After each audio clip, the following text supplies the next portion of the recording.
सोलन नगर परिषद को प्रदेश की सबसे बड़ी नगर परिषद माना जाता है, लेकिन यहाँ पर स्वच्छता कर्मचारियों की मनमानी लोगों की जिंदगी पर भारी पड़ सकती है। सोलन में आज सफाई कर्मचारियों की बड़ी चूक सामने आई। नगर परिषद कर्मचारियों की लापरवाही की वजह से आज 5 दोपहिया वाहन चालक अपने हाथ पैर तुड़वाने से बचे।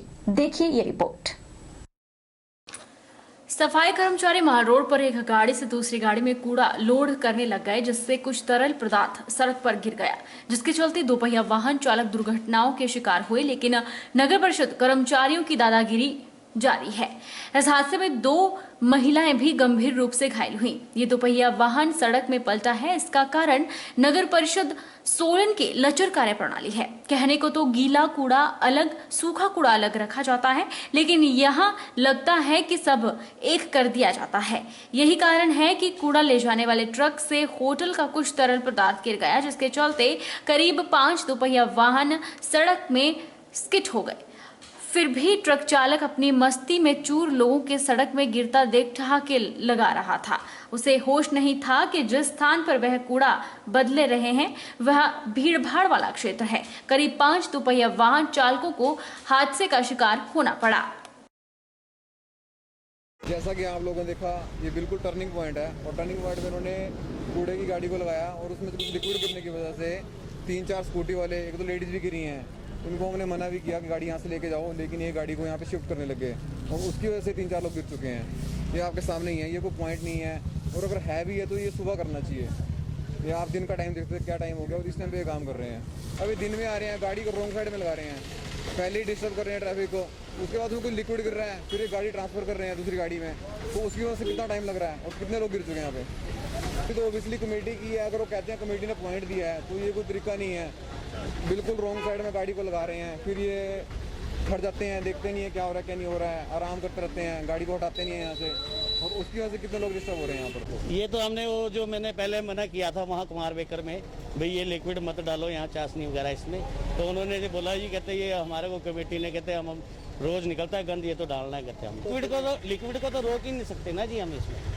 तो लिक्विड के लिए प्रावधान क्या है नगर परिषद के पास? लिक्विड के लिए तो हमने क्या, वो तो उनकी खुद की गलती है ना। भी लिक्विड वो या तो कहीं ऐसी जगह खड्डा करके घेर दे, वहाँ वो उनको करना चाहिए ना। हम तो वो चीज उठाएंगे ना। नहीं देखो जी, ऐसा कोई गलती हमारी गलती तो है नहीं। यहाँ पॉइंट है, पॉइंट से हमने अपनी मर्जी से मोटरसाइकिल गिर रहे हैं, जो लिक्विड गिर रहा है। लिक्विड तो गिर रहा है इसमें, तो मैं भी बोल रहा हूँ आपकी गाड़ी से गिर रहा है ना। हाँ, और उसकी वजह से जो लोग गिर रहे हैं। हाँ, उसकी वजह से हो रहा है ऐसा। मुझे जैसा कि विदित हुआ है अभी आपके माध्यम से, नगर परिषद की जो हमारी गाड़ी है वो कूड़ा लेके जा रही थी और दूसरी गाड़ी से कुछ कूड़ा दूसरी गाड़ी में शिफ्ट किया जा रहा था, तो कोई पदार्थ गिर रहा था जिसकी शिकायत मुझे मिली है और उस पदार्थ के सड़क पर गिरने से जो आम जनता थी, आवाजाही थी, वहाँ पर कुछ अवरुद्ध हुई है और कुछ स्कूटर वगैरह स्किड भी हुए हैं। मैंने इसका कड़ा संज्ञान लिया है। अपने जितने भी सफाई कर्मचारी और इनके सुपरवाइजर उनको मौके पे भेजा हुआ, अभी वहाँ मौके पे गए हैं, उन्होंने उस जगह को साफ करवाया है। लेकिन इनके खिलाफ हम इस बात के लिए कड़ा संज्ञान लेते हुए इनके खिलाफ कड़ी कार्रवाई करेंगे और आइंदा ऐसी हरकत ना हो और लोगों की जान पे खेलने का इस प्रकार का जोखिम ना उठाएं। इनको साइड पे हमने ले जा करके या दफ्तर की ओर से इनको पूरी तरीके से आगाह किया गया है कि गीला और सूखा कूड़ा अलग लिया जाएगा और वो कुछ जगह पर ले भी रहे हैं। अगर कहीं पर लापरवाही हुई है तो इसके हम जांच करते हैं और इनके खिलाफ कड़ी कार्रवाई करेंगे। विश्व हिंदू परिषद के प्रांत अध्यक्ष लेखराज राणा ने मंडी में पत्रकार वार्ता आयोजित की और कहा कि ब्यूरोक्रेसी सरकार पर हावी हो चुकी है। सरकार का ब्यूरोक्रेसी पर कोई नियंत्रण नहीं है। मुख्यमंत्री कार्यक्रम में ही उन कार्यों को करवाने में महीनों लग जाते हैं जो मुख्यमंत्री अप्रूव्ड हुए होते हैं। प्रेस वार्ता को संबोधित करते हुए विश्व हिंदू परिषद के प्रांत अध्यक्ष लेखराज राणा ने कहा कि प्रदेश सरकार जनता की उम्मीदों पर ठीक नहीं उतर पा रही है। प्रदेश सरकार गौवंश संरक्षण, धर्म परिवर्तन स्वतंत्रता विधेयक 2019 पर कोई कारगर कदम नहीं उठा पाई है। सड़कों की हालत ठीक नहीं है। बार बार सड़क हादसों में व्यक्तियों और गायों की मौत हो रही है। उन्होंने सरकार पर निशाना साधते हुए कहा कि ब्यूरोक्रेसी सरकार पर हावी हो चुकी है। सरकार कहती है कि उनके पास पैसे नहीं है, लेकिन वीआईपी नंबर के लिए प्रत्येक विभाग लाख लाख रुपए दे रहा है। क्या वीआईपी नंबर के बिना सड़क पर गाड़ी नहीं चलेगी? और जनहित के मुद्दों के लिए पैसे नहीं है। जिस प्रकार से हम सारे समाज की अपेक्षा थी, जनता की अपेक्षाओं के ऊपर सरकार जो है वो ठीक नहीं उतर रही है। हम लोगों कुछ मुद्दे लेकर के गए थे जो एक सर्वसाधारण के मुद्दे थे। गौवंश का मुद्दा है, गाय सड़क पर घूम रही है, उसको लेकर के पिछले 3 वर्षों से प्रयासरत हैं। हमें बार बार कहा जाता है कि बस होने वाला है, 2 महीने के अंदर गौ सेंचुरी शुरू हो जाएगी, गौओं को वहां पर शिफ्ट कर दिया जाएगा, गौ सदनों को इतना दे दिया जाएगा, वो कर लिया जाएगा। लेकिन आज तक धरातल के ऊपर बहुत कम देखने को मिल रहा है। जो हमें हमारी अपेक्षा थी वो धरातल पर नहीं दिख रहा है। सरकार ने 1 रुपया वो टैक्स भी लगा लिया बोतल के ऊपर, लेकिन वो पैसा कहाँ लग रहा है, कैसे लग रहा है, वो आज तक उसके ऊपर कोई बात नहीं होती है। हम सड़क पे जाते हैं, एक तो गौ रास्ते रोके हुए, दूसरा सड़कों की हालत ऐसी है, बार बार एक्सीडेंट हो रहे हैं, कहीं गौएं मर रहे हैं, कहीं व्यक्ति मर रहे हैं। तो अगर सड़कों की हालत इस प्रकार से नहीं सुधरती है, सरकार कहती है हमारे पास पैसा नहीं है, लेकिन वीआईपी नंबर के लिए तो प्रत्येक विभाग लाख रुपया दे रहा है। तो क्या वीआईपी नंबर के बिना गाड़ी नहीं चलेगी सड़क के ऊपर? वहां पर तो पैसा खर्च हो जाता है, लेकिन जनहित के मुद्दों के लिए कहते हैं कि पैसा नहीं है।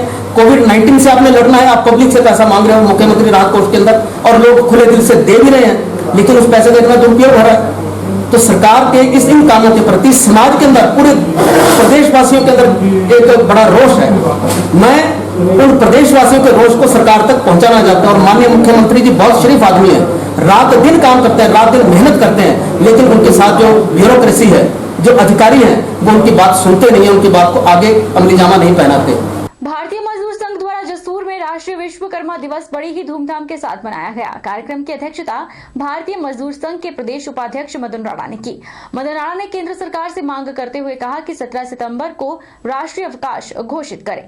उन्होंने कहा कि प्रदेश सरकार जल्द ही भारतीय मजदूर संघ को वार्ता के लिए बुलाए ताकि कर्मचारियों की लंबित पड़ी मांगों का हल किया जा सके।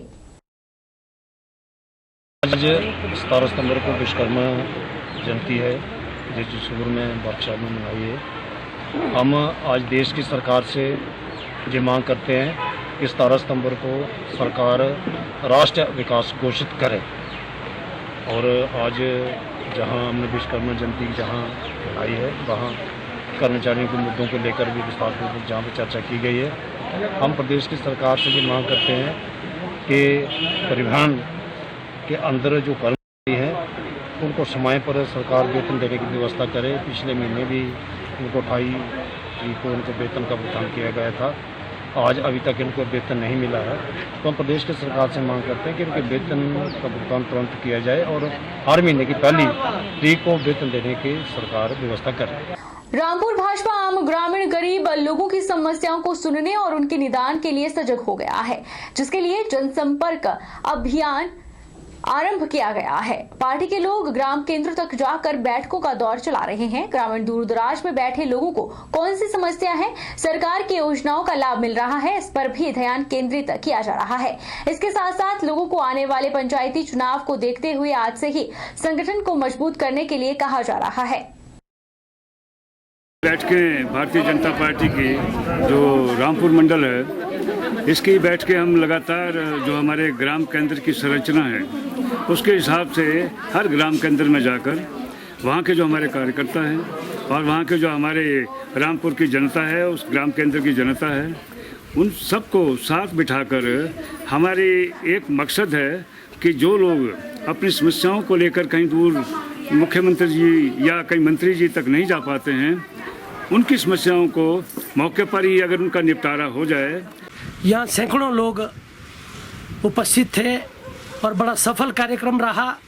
इस दौरे का तात्पर्य जो गरीब लोग हैं, महिलाएं हैं, असहाय लोग हैं, उनकी समस्या को घर द्वार जाकर भारतीय जनता पार्टी मंडल सुन रहा है और साथ में जिन लोगों की समस्या आ रही है उनका भी स्थल पर ही निपटारा किया जा रहा है। और ये बड़ा सफल कार्यक्रम है। जिला परिषद वार्ड जाखड़ी का ये आज अंतिम दिन है। इसके बाद अभी सनारसा में भी कार्यक्रम है। हिमाचल की बेटी और बॉलीवुड अभिनेत्री कंगना रनौत के साथ महाराष्ट्र में कांग्रेस समर्थित सरकार द्वारा किए गए अभद्र व्यवहार और प्रदेश भाजपा ओबीसी मोर्चा की ओर से एसडीएम फतेहपुर के माध्यम से राष्ट्रपति को ज्ञापन सौंपा गया। प्रदेश अध्यक्ष ओपी चौधरी ने कहा कि हिमाचल की बेटी के स्वाभिमान के लिए अंत तक लड़ाई लड़ेंगे और महाराष्ट्र सरकार को सबक सिखाया जाएगा। युवाओं में आक्रोश इस प्रकार था कि एसडीएम कार्यालय फतेहपुर तक महाराष्ट्र सरकार के खिलाफ नारेबाजी की गई और कंगना के हक में प्रदेश भाजपा ओबीसी मोर्चा खुलकर सामने आया। महाराष्ट्र सरकार पर जमकर निशाना साधा गया। प्रदेश अध्यक्ष ओपी चौधरी ने कहा कि हिमाचल की बेटी के स्वाभिमान के लिए अंत तक लड़ाई लड़ेंगे और महाराष्ट्र सरकार को सबक सिखाया जाएगा। आज तक किसी भी सरकार ने बदले की भावना से किसी महिला के खिलाफ ऐसा कृत्य कभी नहीं किया। उन्होंने कहा कि महाराष्ट्र सरकार की असलियत आज सबके सामने उजागर हो चुकी है। तो हम पूरे प्रदेश में, जैसे कि मैंने आज फतेहपुर एसडीएम जी को, एसडीएम के माध्यम से हम राष्ट्रपति को और अपनी सरकार को, जो कंगना के ऊपर जो महाराष्ट्र सरकार ने अत्याचार किया, उनके घर हो चाहे दफ्तर हो, उनको गिराने की कोशिश की, दफ्तर गिराया भी गया। हम उसके ऊपर आज जो मेमोरेंडम आदरणीय राष्ट्रपति जी को और सरकार को, सेंट्रल सरकार को भेज रहे हैं। हम चाहते हैं कि महाराष्ट्र सरकार के ऊपर कार्रवाई की जाए, क्यों न हो इस सरकार को बर्खास्त किया जाए, सरकार को भंग किया जाए। हमने अपनी हिमाचल की बेटी कंगना रनावत के विषय के ऊपर हमारी पार्टी ने, भारतीय जनता पार्टी ने पूरा स्टैंड लिया है और पूरे प्रदेश में और पूरे देश में पार्टी ने कंगना के विषय के ऊपर स्टैंड लिया है। आज जिला अध्यक्ष और प्रदेश अध्यक्ष ओबीसी मोर्चा की तरफ से जो कंगना रनावत के विरुद्ध जो कार्रवाई महाराष्ट्र सरकार ने की, उसके रोष के रूप में जो है इन्होंने अपना एक मेमोरेंडम दिया है और इस मेमोरेंडम को हम पूरे अपने माध्यम से जो है हम गवर्नमेंट को दे देंगे और राष्ट्रपति। वक्त तो चला है छोटे से ब्रेक का। ब्रेक के उस पार फौरन लौटेंगे, आप बने रहिए हमारे साथ।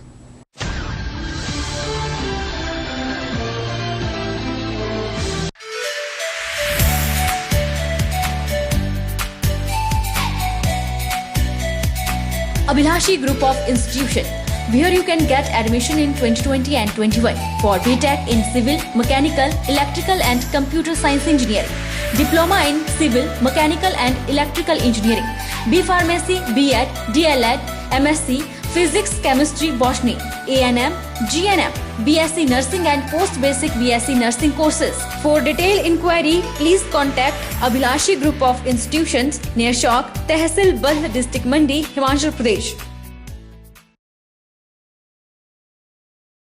शिक्षक दिवस पर प्रदेश के सभी माता पिताओं से, बच्चों से और सभी अध्यापकों को मेरी मंगल कामनाएं हैं। परिस्थितियां थोड़ी अलग है, कोरोना का काल है जिसमें बच्चों की ऑनलाइन एजुकेशन हो रही है, तो सरकार ने जो सुविधा बच्चों को दी है उसका वो जल्दी से फ़ायदा उठाएं, अपने अध्यापकों से जुड़े रहें फ़ोन द्वारा, और जो उनकी क्लासें ली जा रही है ज़्यादा से ज़्यादा प्रश्न वो घर में सॉल्व करें और टीचरों को बताएं, क्योंकि टीचर कुछ जो है वो स्कूल में भी पहुँच रहे हैं। हम शिक्षक दिवस पर अपनी महान जो हमारी परंपराएं हैं, क्योंकि गुरु को यानी कि ईश्वर के बाद दूसरा माना गया है, हमारी शिक्षा का महान मूल्य हमें बताता है कि शिक्षा असत्य से सत्य की तरफ, अंधकार से प्रकाश की तरफ और मृत्यु से अमरता की तरफ ले जाती है। तो सभी विद्यार्थी शिक्षा के इन महान मूल्यों को ग्रहण करके शिक्षक दिवस पर आगे संकल्प लें कि हम विद्या ग्रहण करके हिमाचल प्रदेश का भारतवर्ष में नाम रोशन करेंगे। जय हिंद, जय भारत।